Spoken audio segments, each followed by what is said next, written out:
I don't know. We're going to figure it out. Ooh, should mute that. All right. Hi, everyone. My name is Charlie Minato. Welcome to the Consensus 2024.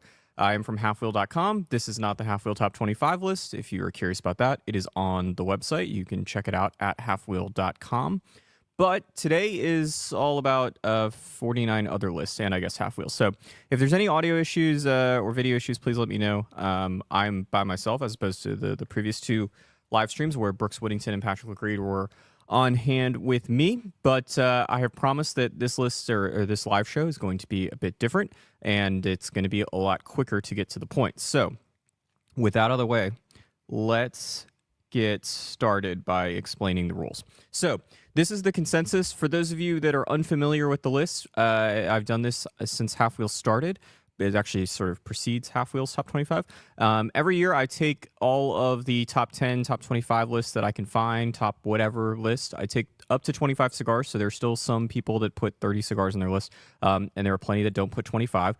But the way that it works is I look at all these lists. There are some qualifications, which we'll get to in a second, and I put them into one giant spreadsheet, and then I see if there was consensus or more like if there was overlap and how much overlap there was between the various lists. So for those wondering about the list eligibility, nothing has changed since last year. It's kind of been the same story for a little while with the exception of the change last year. The change last year was to allow for lists that are published by people who work in a cigar shop but do not own a cigar shop to have their list included. Lists that are published by people that own cigar shops, that own mobile cigar lounges, that work as cigar reps, or that own cigar companies, or lists that are outright published by retailers, not included in this. And then they need to be lists that are published on something other than Facebook, Instagram, and I guess the back from the dead now TikTok. They need to be not user-generated lists, and they need to be published by last Friday. And so there were some lists, and there are some lists that are have some following that aren't going to be on this, the consensus, or weren't included in the consensus. For example, like Cigar Journal, I don't even think has started publishing its list yet, so it won't be part of it. I guess there's some thought, like, if Cigar Journal, Developing Palates, who have now for a few years, I think, have published after the consensus, perhaps I should consider putting their list from the previous year inside. I don't know. Things to think about. So, the process. You can kind of read here. I'm going to crack open this water because I'm going to talk for like 45 minutes to an hour straight. Sure, that was great on audio. All right. Hopefully you're done reading. If you're like listening, I guess, on audio format. So the way it works is every single individual list, the top cigar gets 25 points. The next cigar gets 24 points. The third place cigar gets 23 points, all the way down to the 25th cigar, which gets 8 points. If there are 30 cigars on a list or more than 25, which only happens a few times, I think, I stop at 25. So we're not doing like, 1/12 of a point here. If there are ties, let's say there are two cigars that are tied for first place. So I'll take the average of 25 and 24. That'd be 24 and a half. Both cigars get 24 and a half. And then if there's a third place cigar, 23 points. If there are two people that publish a list, which is seemingly falling out of favor, but there still are some. For example, Bob the Cigar Guy has Bob's list and Chief's list. The way that works is I just divide the points in half. So rather than getting 25 for the first place cigar, 12 and a half for the first place, each first place cigar, 12 points for each second place cigar, so on and so forth. So, for example, this is Tiny Tim's blog. This is his 2023 list, and you can see this is the same slides I used last year. They seem to work just fine. So his number one cigar last year was the Muestra de Saca Krakatoa. And this was actually Tim's full list. So you can see 24 was an El Pupo from Artesano del Tobacco, so on and so forth. And there were no ties, no funny business on Tim's list. And so the first cigar got 25 points, the El Pupo got 24, so on and so forth. And I don't know, I guess that's the same slide zoomed in. So you can see all the way down. And then this is what the consensus looked like last year. So it has this list, all these cigars, all these numbers tabulated up. You'll be able to see all of this and play around with the Excel sheet later on. And I add Tiny Tim's list to the consensus, although I guess you can't see it here. So what you're seeing right now on the top of the screen is there are three different aging room Quattro Sonatas. There's one that does not define the Vitola, and the next two do, the Concerto and Vibrato. And so anyway, so all of those points are eventually combined because I'm interested in sort of defining this by blends. So what ends up happening is the 20.5 points that went to sort of the Cuatro Nicaragua Sonata generic, plus the 25 points, plus the 14 points. So what is that? 39 and 59.5 is what it would have gotten on the full list. Now, the purpose of the consensus is not to find like the ultimate best cigar of the year. This list is as flawed as all of the comments you have about the 50 lists that were used in 2024 to create it. Really what this list is trying to do is to find overlap between the lists. So if you imagine that this is Tiny Tim's list and all of the numbers are inside of his little circle, what the consensus does is it then puts Tiny Tim's list in the context of everyone else's little circles. And it tries to see where there's overlap. And sometimes there's overlap, and oftentimes there's not. For example, the winning cigar this year appeared on roughly a quarter of the list. So 3/4 of the list on here make no mention of the winning cigar. And that is probably pretty common. I don't know if I've necessarily looked at that stat year to year. But what the consensus does find is where this overlap is, and obviously it weights it. So it's not to say that if you get 23rd on 5 lists, that is different than getting first place on 5 lists, although no cigar has gotten first place on 5 lists this year. So with that out of the way, let's see. Let's make sure that everything is still working here. Good. Great. Oh, sorry. I've got more slides. All right, so for those wondering, like I said, 50 different lists this year, or 50 different media outlets, 51 lists, I guess, if you count the 2 Bob the Cigar Guy lists. 591 unique entries. That's about 100 more than last year. 144 companies. I think that's like a dozen more than last year. And then 85 factories is roughly the same as 2023. 11 countries is roughly the same. I don't know if I counted the undisclosed as a country last year. I did not this year. If I did last year, then it's the same. 11 countries plus undisclosed, and the 12,430 points, that is a lot more than we've had of late. So with that out of the way, I'm going to go through this 25 to 1. If you have questions, please leave them in the comment section of either YouTube or Facebook. On Instagram, I cannot see those comments. If you leave them on YouTube or Facebook, I will put them on the screen and answer them, assuming that they deserve a response. So with that out of the way, number 25 is the Padron Black Maduro. Both Padron Black, both Padron PB97s got some votes, including some people who didn't specify the wrapper, which is key for the consensus. But the Padron Black Maduro is the top entry, or at least the winning combination of the Black Maduro versus the Black Natural. First time that the Padron Black Maduro has been on the consensus. Number 24 is the Hoya de Nicaragua Cinco de Cinco. You will note here, if you're watching this and can see the visuals, that there is a little gold star below Nicaragua. The gold star symbolizes that it was this cigar, the Hoya de Nicaragua Cinco de Cinco, was the top cigar on one list. As you will note throughout, not many cigars on the consensus top 25, actually get a bona fide number 1. And this happens here with the Hoya de Nicaragua. So first time on the list for the Hoya de Nicaragua Cinco de Cinco. And the reason why I can say that is because for number 23, it is the Tabernacle, which is not the first time on the list. I've updated the slideshow this year. So if you look at the bottom below where the gold star was a second ago, you can see that in 2016, the Tabernacle placed number 5. This is the second time that the Tabernacle from Foundation Cigar has made the consensus. And as you can see, no bona fide number 1s for the Tabernacle. And what I mean by bona fide is that it means that there was no ties, there was no, it wasn't from Bob the Cigar Guy where there's 2 lists. Again, that used to be more prevalent, less prevalent now. There are some lists that are unordered where it's just like, these are my top 7 cigars in no particular ranking. So that doesn't count for any of that. It means somebody said this is definitively my number 1 cigar of the year. So moving on to number 22. It is the Blackwork Studio Intergalactic Event Horizon. That is from Black Label Trading Company and Fabrica Oveja Negra. And that is not the prettiest wrapper that we've seen. All these pictures, by the way, taken by Brooks Whittington, edited by Brooks Whittington of Halfwheel.com. I'm sure, because I see a bunch of half wheel stolen pictures throughout the top 25 process and other places. I'm sure these will be stolen. Please don't do that. It's not very nice. Anyways, number 21, Aganorsa Leaf Arsenio. This is the new Arsenio that was brought back this past year to pay tribute to the late Arsenio Ramos, who played a very key role in making Aganorsa, as well as a lot of its client brands, into what it is today. And yeah, so that is number 21. Moving on to number 20, it is the El Septimo Culinary Arts Collection. As you can see, gold star. That means on one list, it was the number one cigar.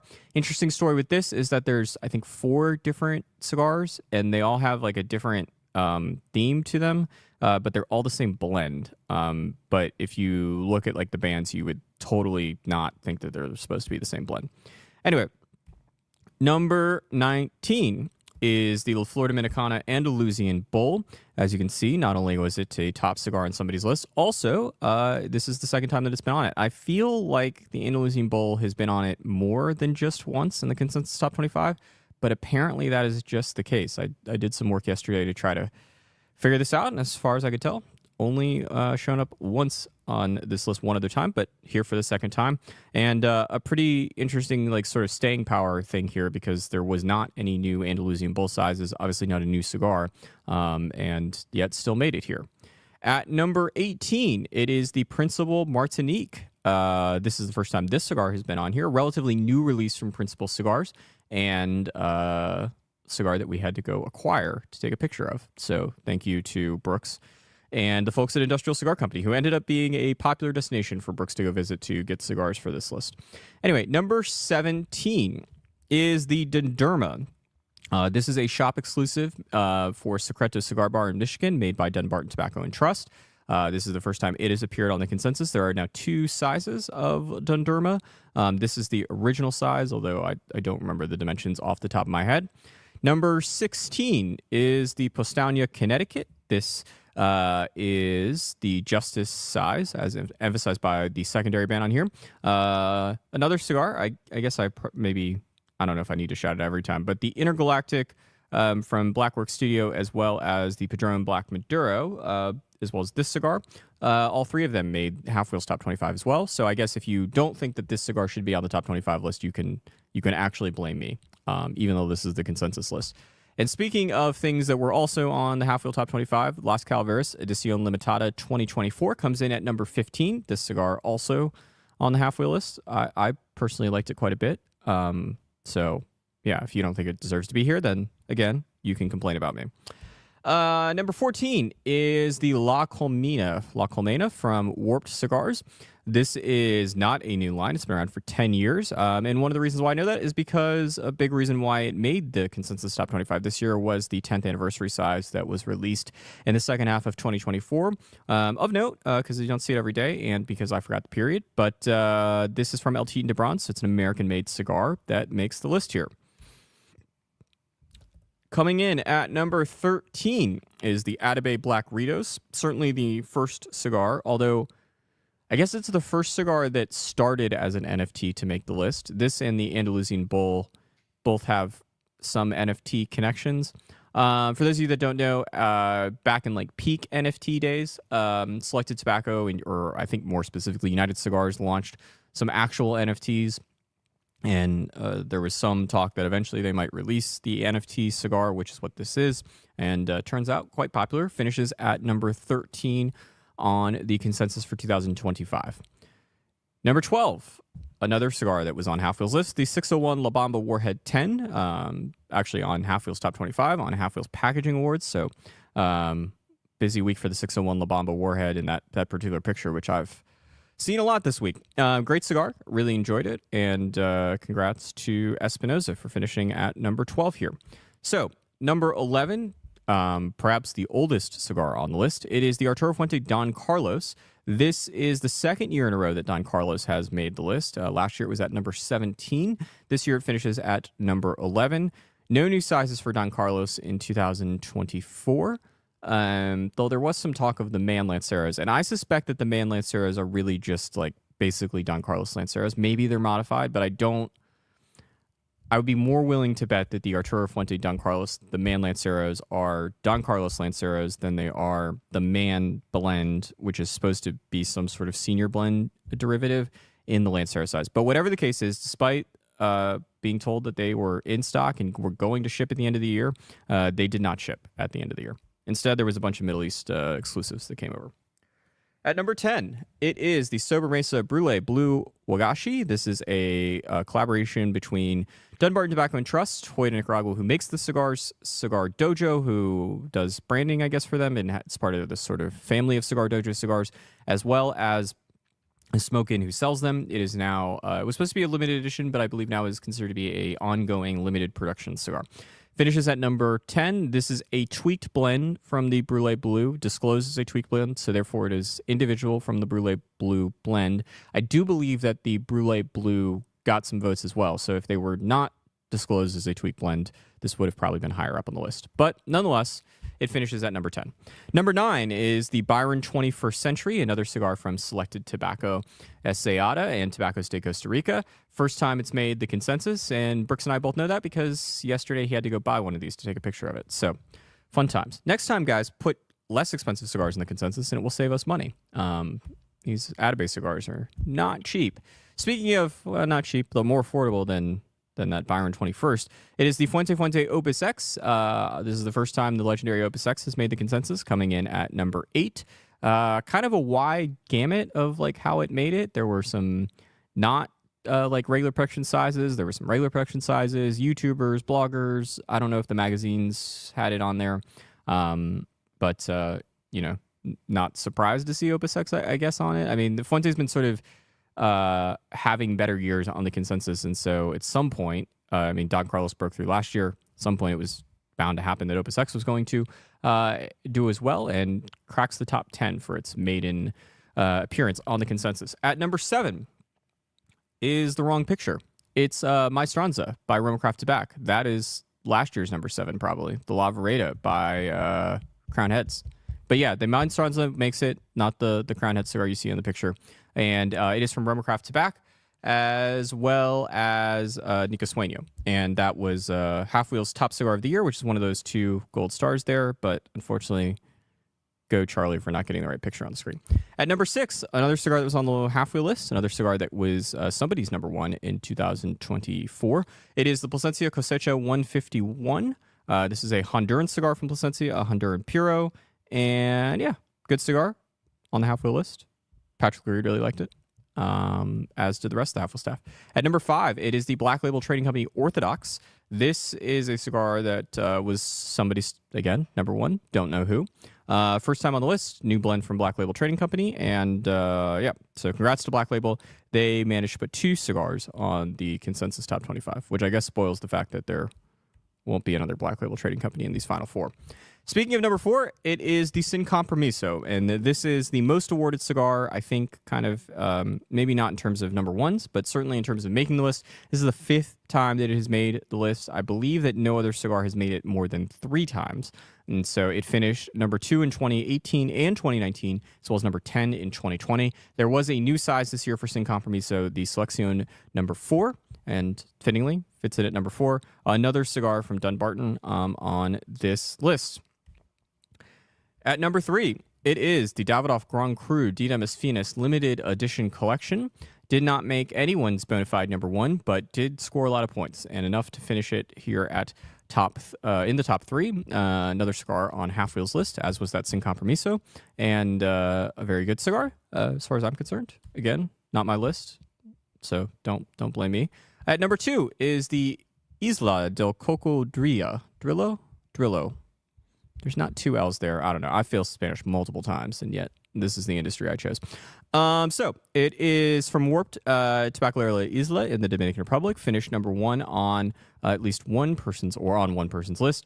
And yeah, so congratulations to Warped. I don't know if this is the highest finish that Warped's ever had on the consensus. I feel like it might have gotten number 2 before, but you know, certainly was on quite a few lists. I would say probably skewed more towards the YouTubers than the bloggers, than the magazines, but definitely was well represented. Kind of have to be to finish at number 2.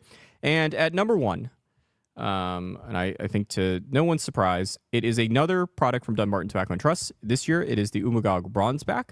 It was number two, or it was number one on two individual lists. It finished on, like I said, just over a quarter of the list in total. I think I want to say 14 out of 50, maybe. I think is the number, something like that. Just over 25%. And it keeps a very, very long streak going that Steve Saka has had of finishing not only number one now for, I don't know, I think 4 years in a row, but also in the top two, because for the longest time, he was finishing as the number 2 cigar, and has since really cracked this throne. I would say from pretty early on when I started putting lists in, it was clear that Bronzeback was going to be the cigar to beat. And no surprise. I certainly would have. I think if you had asked me before I started this process, what cigar would have been the top cigar, I probably would have guessed this. I would have guessed something from Dunbarton Tobacco and Trust, just because that is how this has gone. And I would have probably prioritized the fact that this was more affordable than the Sin Compromiso, which means that it's more likely to be on people's lists for any number of reasons. So the full consensus looks like this. And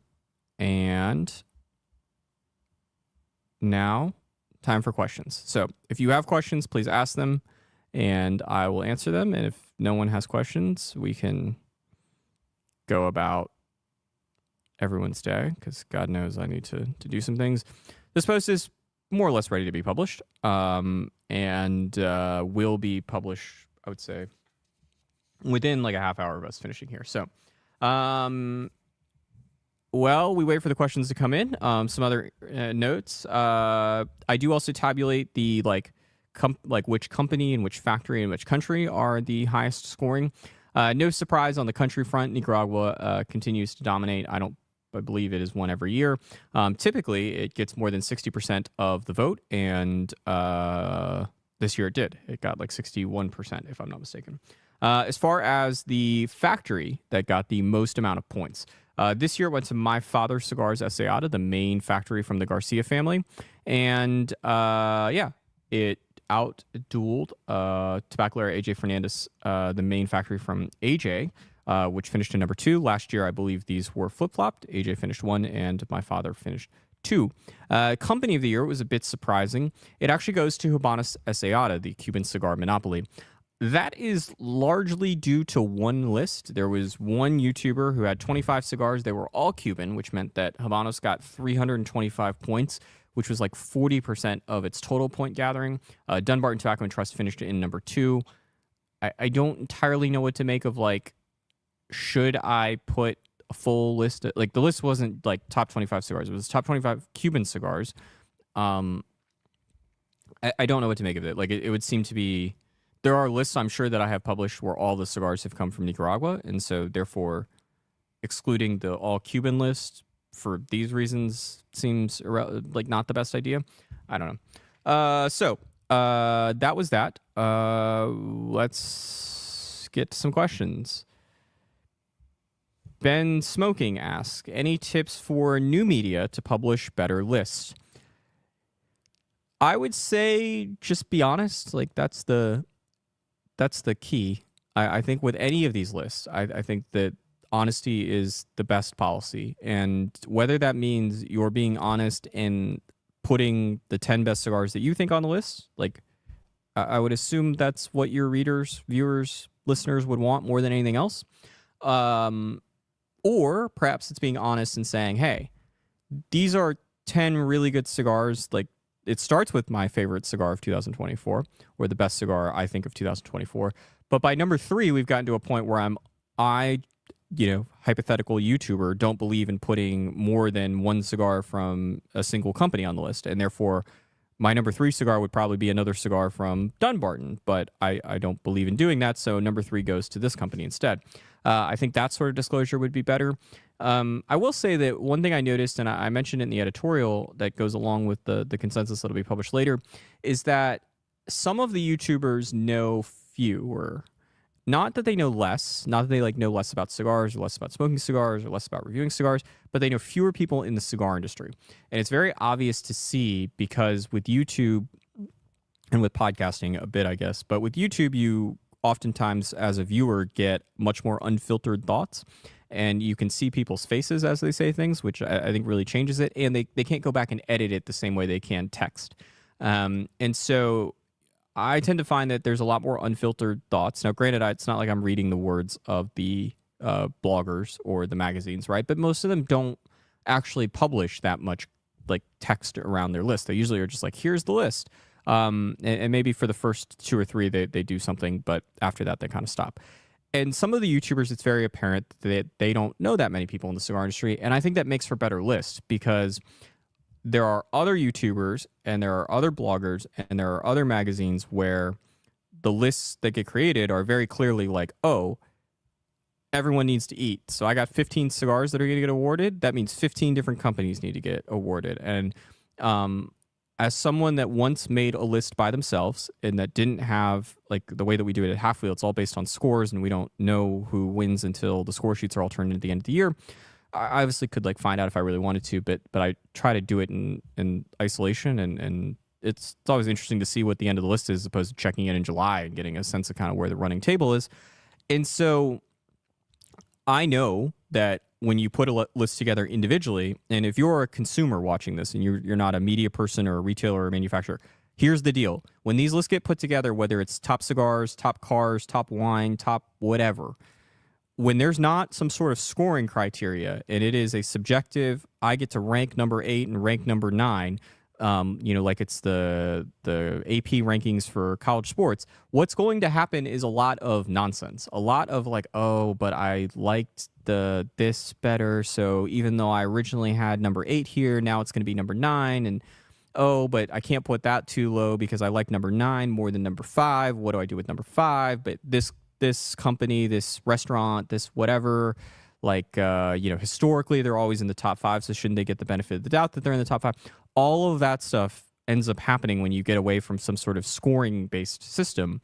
And it's tough. As someone that's been in that seat before, trying to put together a top 10 cigars list for the cigar feed or whatever, I don't know if it was 10 or 12 or 15. Like, yeah, it kind of sucks. Like after the first 3 or 4, you feel less confident and you end up sort of like something is guiding you beyond sort of the hard and fast data.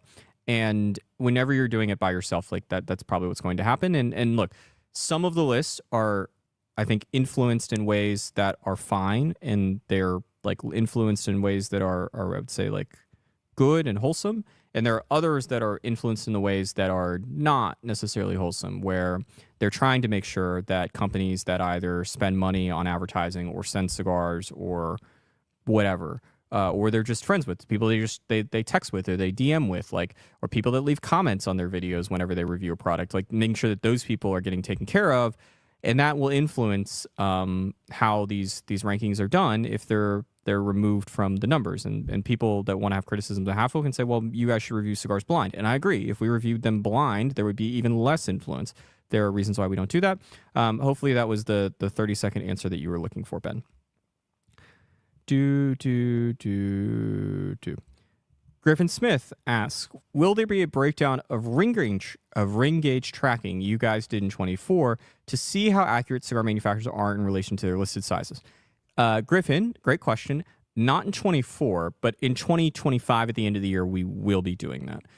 I was not in the Excel sheet that we had. I was not tracking what the dimensions were listed at previously, but have started doing that, or have made a note to start doing that. I've not weighed and measured cigars in the last week or two.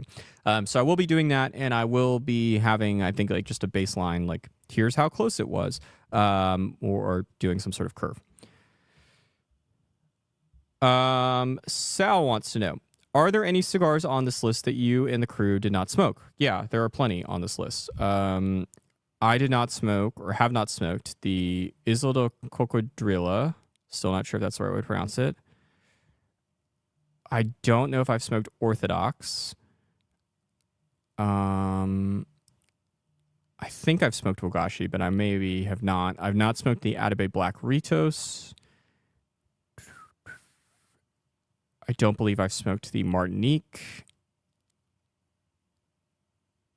Yeah, I guess those 4 or 5 or whatever. But yeah, at least on my level, that most of them, but not all of them. Matthew Tobacco wants to know, how well did Perdomo score? Surprised they didn't make the list. Perdomo did not score all that well. And that's not, I mean, historically, that's what happens. Perdomo doesn't release a lot of new cigars, and therefore, because they don't release a lot of new cigars, they don't get a lot of coverage, especially on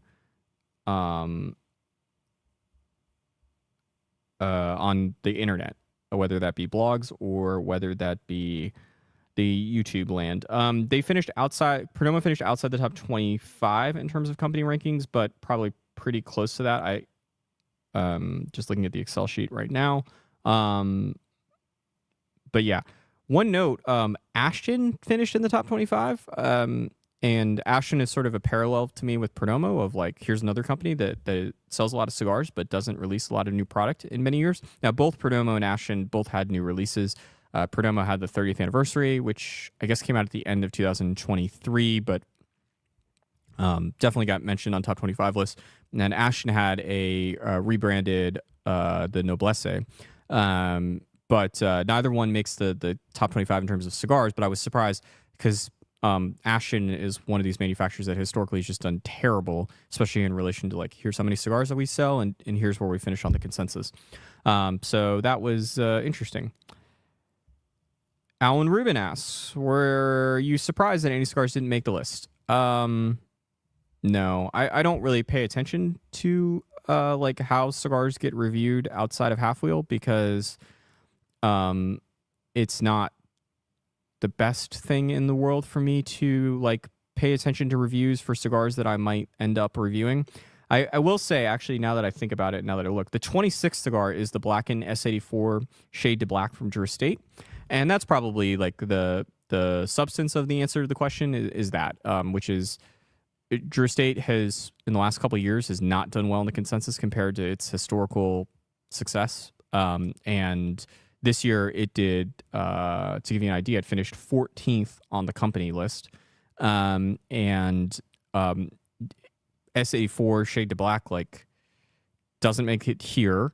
This, like I noted last year, that Drew Estate was like there was a very clear fall off with the consensus. I don't entirely know what it is. I will say, in terms of like trying to explain it for Drew Estate this year, I think one of the issues that it has is that a lot of the new products it made were line extensions, and a lot of them got released in Europe and so, or internationally, and not in the US.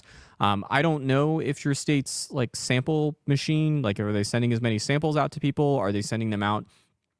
Like, have they not updated the list and they're sending them out to a bunch of cigar bloggers that are no longer writing about cigars and not sending them out to YouTubers? I don't know.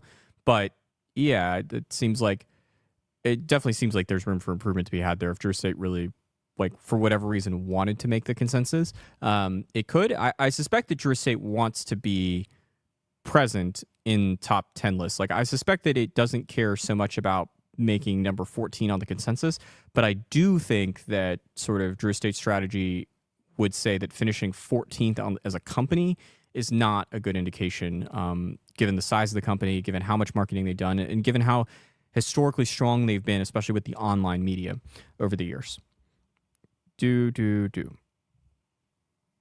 Joe Grow, publisher of Alt Consensus, wants to know, do you feel there is a growing influence between certain media outlets in mid-sized online retailers? I don't know how to... I'm not sure I understand the question, Joe. If you could re-ask that, I will give you my honest opinion.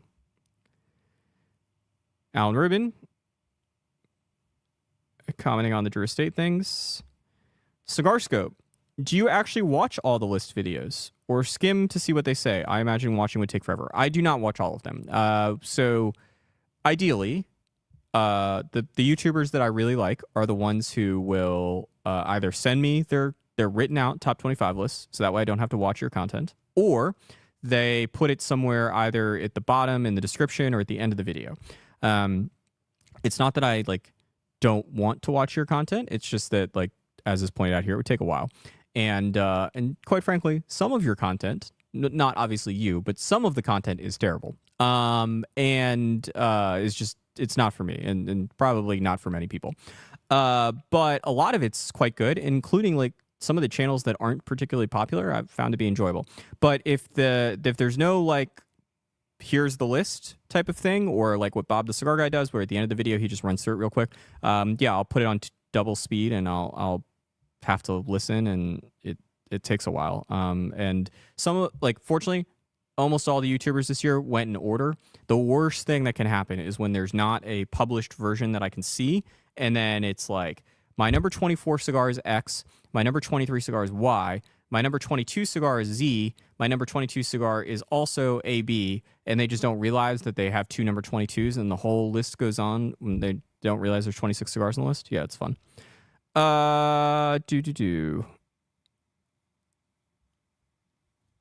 Not a question, but I highly hope people from the EU will make more top 25 lists, because there are a lot of European brands that never place on the list because of availability in the US and vice versa. Don De Puros, you are correct. I would say there were more European represented lists this year than, I guess maybe not last year. There were two German lists that were on it last year that didn't make it. One didn't publish, and the other one became a retailer, so therefore was excluded. But yeah, I think the problem, Don De Puros, that you're going to have is that, well, you're going to need the Europeans to have consensus enough to get a cigar into the top 25. And by consensus, it means not as simple as saying, oh, this, we like Maya Selva, but like this Flor de Selva, this particular blend is the one that we're going to like bump up into the consensus land. I think what's probably more likely is like a brand like Mirafell, who I think was on this list last year, but where it's like sort of European focused, but sold in the US. Is probably the best way for a European brand to make it. Cigar Prop writes, you bet your ass there are media influencers, especially on YouTuber, that are being influenced by friendships with manufacturers. You know what's interesting is I think the most influential YouTuber, media, or whatever, like the thing that influenced, or the person that influenced YouTube lists the most this year, probably not a manufacturer. It did seem like, I don't know the person's name, I wasn't keeping track with it. It seemed like one of the YouTubers, or maybe one of the YouTube commenters that watches a lot of different YouTube channels, sent out the same like 5 or 6 cigars to a bunch of YouTubers. And they then really liked those cigars and they made the list. I forget the guy's name, but he got shouted out a couple times, or in a couple of different places in cigars that were making the list. And that's that. John McTavish says Perdomo doesn't send out samples, so that's the entire story right there. I don't think it's that simple. I mean, is Davidoff sending out samples? Like, you know, Skip Martin proudly says that Romacraft doesn't send out samples. I don't think Fuente's giving out Opus X samples. Like, is Selected Tobacco giving out samples? I mean, I don't know. We've tried to not have manufacturers send samples because we don't use them for reviews, but I do, like, I think it's a little bit more complicated with Perdomo. I think the other issue with Perdomo and Ashton, and quite frankly others before them, is that I don't know how much effort Perdomo makes to interact with media in its limited time that it can, like when it does have a new product every other year.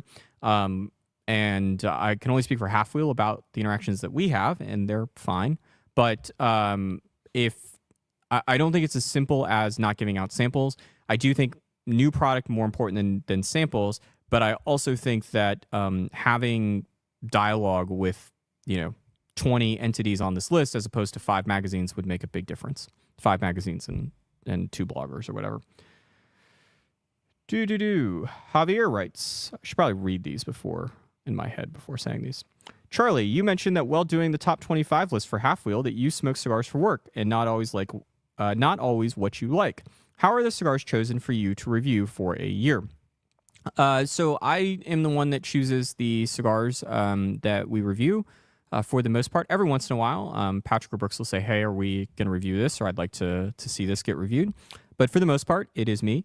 I try to just keep up with what's coming out, and there are a handful of retailers that we buy a lot of cigars from, and then there's other retailers that we buy cigars from periodically.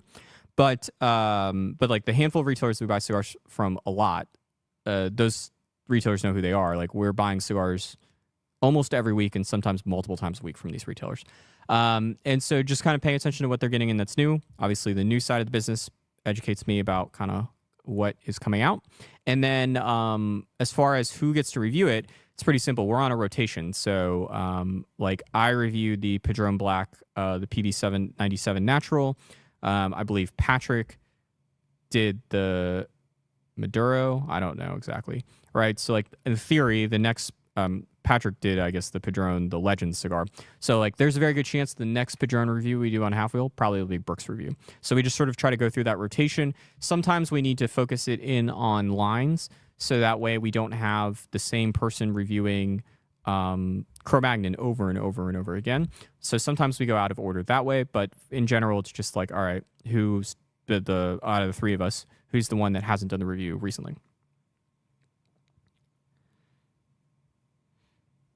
Cigar Props suggests that Drew Estate has stopped sending out cigars from media for the last 2 years. And yeah, if that's the case, then not surprised to see them plummet in the consensus, because that is certainly important.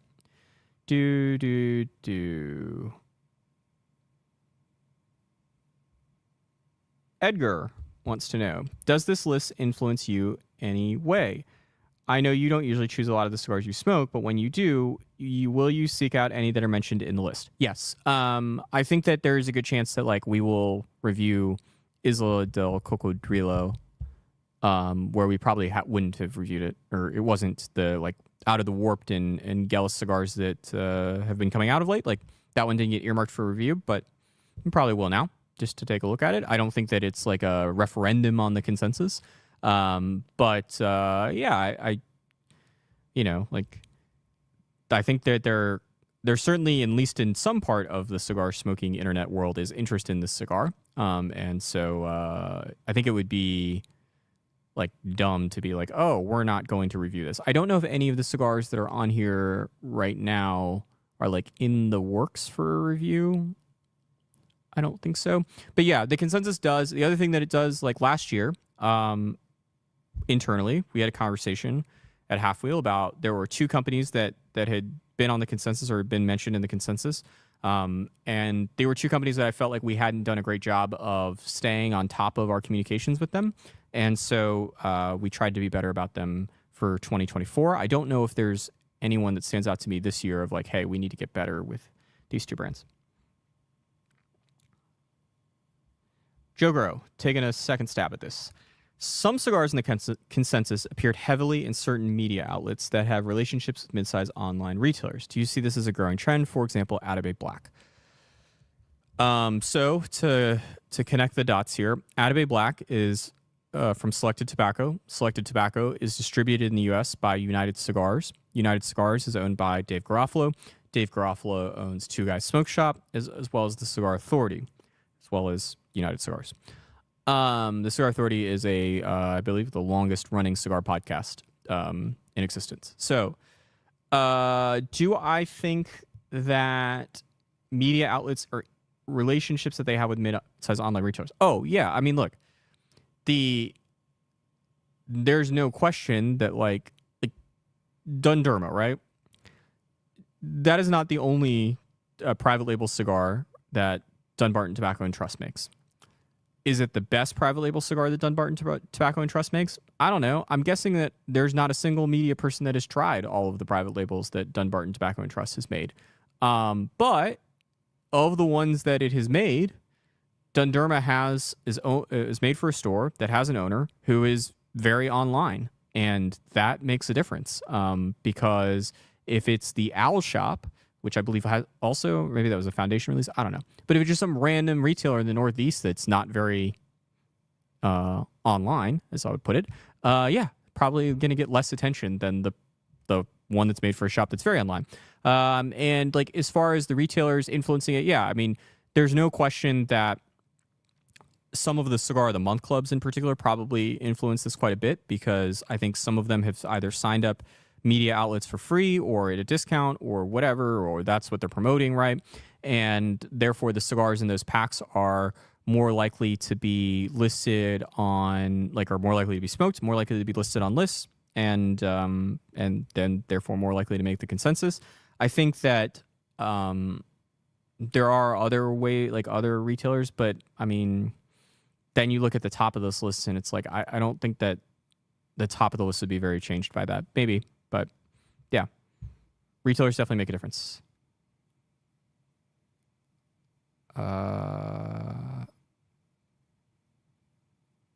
I've been informed that Davidoff was sending out samples. I guess I kind of knew that. It's weird. We get like some companies will send us some cigars, but not other cigars, and then every time we'll be like, hey, please don't send them anymore.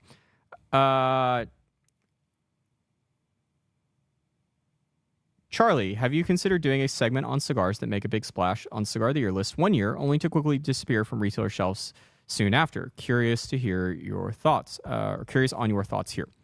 From Stace Birkland, who once put out a list, maybe lists plural, back in the day. Nice to hear from you, Stace. Yeah, so I would call this the Skip Martin complaint. Skip Martin of Romacraft Tobacco, one of his commentaries on the consensus is that, his public commentaries on the consensus and privately, is that half the cigars on here will be discontinued in 5 years. And yeah, like that's part of the case here. I think that like that's what happens. You know, some of the restaurants of the year don't make it. Some of the cars of the year don't make it. Some of the people that got votes for defensive player of the year in the NFL aren't going to be playing in 2 years. Like, it's a capture in time at the moment. I don't think that this is entirely fair, because this list isn't the top 25 best-selling cigars of 2024.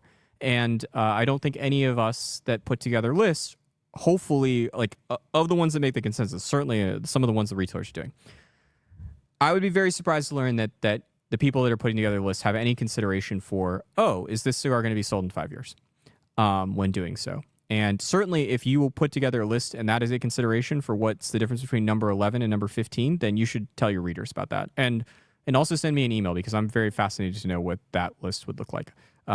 So yeah, like, some of these cigars won't be sold in 5 years, and it wouldn't surprise me if one or two of these companies, you know, aren't around or have been bought by SCG between now and 5 years. That's kind of what historically has happened. But again, not what this is trying to measure. And I don't think that's what any list is trying to measure. I mean, like, you know, I call it the Skip Martin complaint. The cigar that we gave Cigar of the Year to, which is a Skip Martin cigar, you know, discontinued upon launch. Not even, you know, it's a limited edition. It's not like it's going to be sold in 2025 unless they change their mind.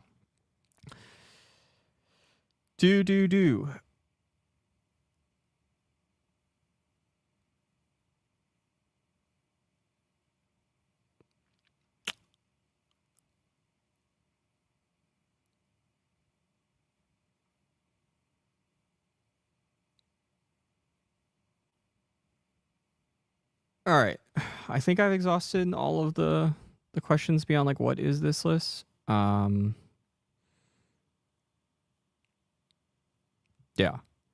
Let's see. So, for those of you that are new here, and want to know when this gets published shortly, because I will publish the Excel sheet. I'll publish the list the lists that are already been used have been published. That thing has been up for a month or so. But 50 lists, some that were not used.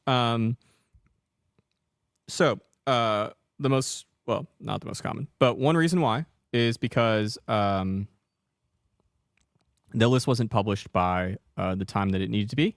And I know there are more lists coming out. How about that Cigars got published today? But unfortunately, there has to be some sort of cutoff that allows us to work on the consensus. And so, you know, it is what it is. But there are more lists coming out, including from some people that were in the comments section. Also from some people that were in the comment section.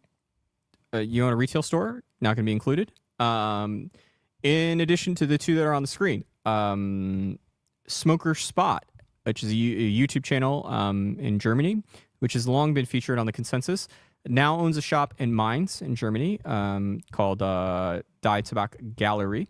So unfortunately, his list is excluded. Cigar Alchemist, also another previous list that's been used on the consensus, but John now owns Garrison Cigar Bar, a mobile cigar retailer in Austin, Texas. So his list also excluded. I don't know what would have happened if either one of them had been included. I suspect if Cigar Alchemist was included, probably more of a difference. Smoker Spot tends to be pretty Davidoff and Cuban heavy.